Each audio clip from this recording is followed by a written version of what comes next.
And the least surprising headline of the weekend, a relative of Brian Tamaki pleads guilty to painting over Auckland Rainbow Crossing. Remember that day when the media went to Brian Tamaki and he went, I don't know who it is, nothing to do with us.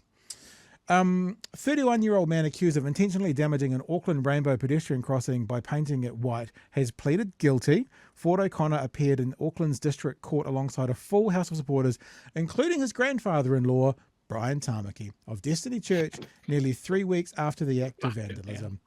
He pleaded guilty to a charge of intention of damaging the Karangahape Road Rainbow Crossing. Now, I wonder what's happened because the police at one stage started talking about a crime committed by, I know we don't have hate crime, but it was a crime committed for hate or something.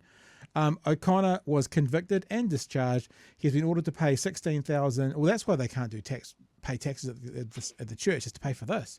He's been ordered to pay $16,000 some odd dollars in reparations for the cleanup. Police are still finalising the cost of having the crossing repainted. Now, there is a story here that I haven't actually heard yet, so we're going to do this together, because I actually thought this would probably be covered on News Talk ZB on TV1 or TV3, and I couldn't find anything. Whether it was and they didn't upload it to the website, I don't know. So he went on, I guess, I was going to say friendly station, but is any station really friendly to Brian Tamaki? News Talk ZB, and they talked to him about it. So let's have a bit of a listen all together for the first time, and we'll cut out at some stage and see what he's got to say. Hi. Is he sorry? Hello? Hello, can you hear me? Yes? Is he sorry? Who's sorry? Is Ford O'Connor sorry? Well, when you do have a protest action like that, you're not sorry to actually get the attention of the councils who were listening. And that was that parents did not like drag queens storytelling to their kids in public libraries paid. Parents. Again, he says he's the moral arbitrator of the country. I'd be interested. We should do that. The research should be done. Do parents not like it, or do a handful of parents who are bigots not like it? Like, where does that actually fall?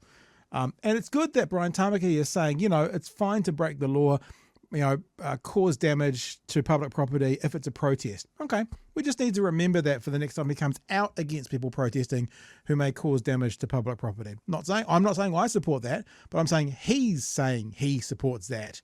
If the council's not listening, then it's okay to do this, and we're proud of him for doing it. That's what he's saying. We've got to remember that for next time, Joey. By the councils with the ratepayers' money. There you go. Will he do it again? So? Will he do it again? Will he protest again like listen, this? Brian. Well, he probably won't, would he? Because he's now got a conviction, which is interesting considering the Te Papa debacle, and they haven't even been brought to court, and that was more severe. Well, I think that's a matter of process, isn't it, Brian? Because those guys have pleaded not guilty, whereas Ford has pleaded guilty. They're not guilty. Didn't we all see it? The police watched it happen. Yeah, but that's how court works, right? Anyway, let's get back to this. I don't think the public really like drag queens teaching. Let's get back to this, because the point you're making here is not helping my argument. So let's just get back to this. Their He should know how grandchildren court or works. great-grandchildren in my case. And neither is the relationships and sexuality education bill being removed like Winston and this new coalition promise. And so these are the things that bother us as parents. We don't like that. We don't like this being pushed on us and forced on us. They are free to do what they want. Pushing it on with you, their you lives idiot. and how they. Oh, weren't you aware, Chewy? The drag queens are turning up and holding it outside Brian Tamaki's house. It's being forced on them. He You're can going to do pull it his right outside the curtains house. then. No. He can't pull his curtains because he's got $1 million view he has to keep his eye on all the time as well. But he's the victim here. Brian Tamaki is the victim here. He's the one that's going down. So this is like a revolution for the victims. They want to behave, but when it's forced on us in every sphere of society we look, we are rainbow washed. Every sphere. And we've just had enough. That's What? all. Brian, it sounds to me like you're okay with what Ford O'Connor's done. No, I said to him when we finished in Gisborne, and we were right there and owned up to that. That's about it, no more. And so I was surprised the next day, and I found out, like everybody else, that someone had done K Road. And then, of course, as the day progressed, I found out who it was. Oh, fuck off. Oh, He was the driver. It was his car. As if you didn't know immediately. I call bullshit.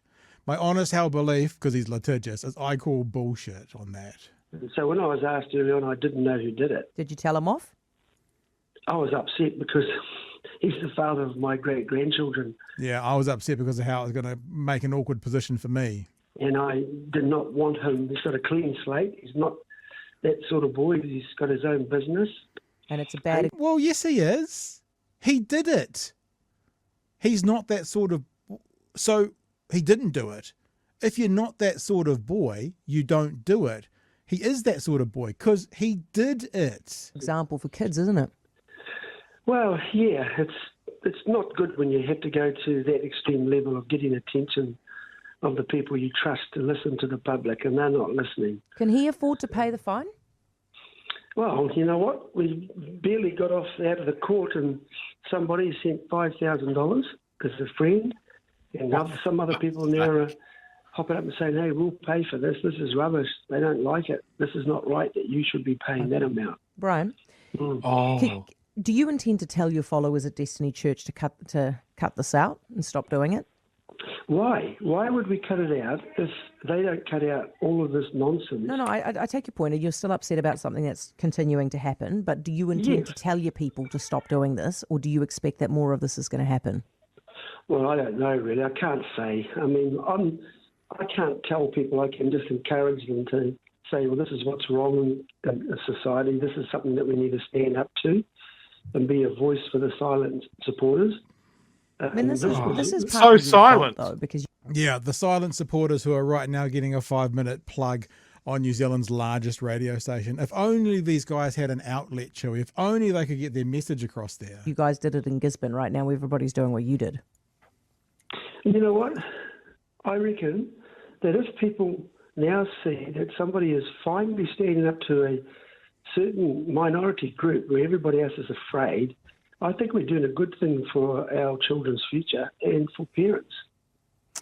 Brian, thank you. All right. There you go, Chewy. So that man is both sides of the conversation. We're proud of what he did. I tell him not to do it. He won't do it again. He's messed up his future. He's now got a record. Will you tell your church not to do it? No, why would I do that? It's like, well, 6 of one, half dozen of the other, as my mum used to say.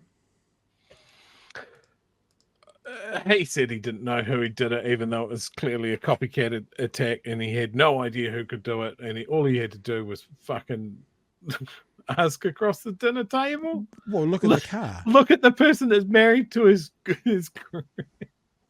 granddaughter. Oh, why have you got white paint all over your hands?